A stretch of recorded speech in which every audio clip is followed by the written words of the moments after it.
Et c'est en cherchant des points communs dans les histoires des victimes qu'un élément ressort.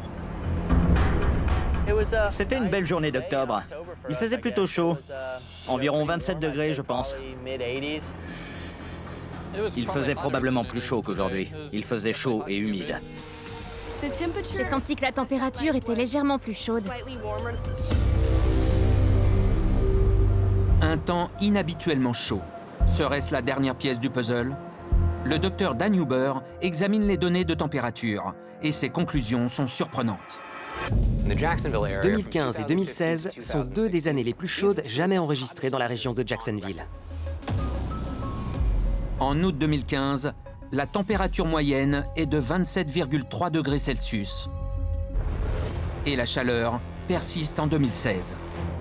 Le mois d'août suivant enregistre une moyenne encore plus chaude, atteignant 28,2 degrés Celsius, soit plus d'1 degré supplémentaire par rapport à l'été précédent. C'est une moyenne mensuelle qui n'a jamais été recensée à nouveau depuis. Le docteur Huber repense à un événement avec des conditions étrangement similaires.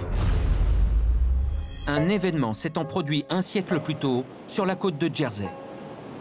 En 1916, avant l'arrivée de l'air conditionné, il y a eu une vague de chaleur. Et à cause de cette vague de chaleur, les gens ont été nombreux à se rendre sur la côte de Jersey. Cela a conduit à l'un des premiers pics historiques d'attaques de requins. Il y a eu un pic d'attaque de requins le long de la côte de Jersey, qui a causé une véritable hystérie publique. On y fait référence comme du mangeur d'hommes de Jersey. Cet événement a énormément sensibilisé le public. Cet événement a contribué à la méthodologie relative à ces animaux. C'est la base de l'une des histoires les plus célèbres sur les requins, celle des Dents de la Mer. Alors, est-ce que les températures plus élevées que de coutume à Jacksonville ont attiré plus de baigneurs dans l'eau, ce qui a engendré plus d'attaques? C'est ce que pense le docteur Huber. Quand il fait aussi chaud, les gens vont plus souvent à la plage, ce qui peut provoquer plus d'interactions entre les requins et les humains.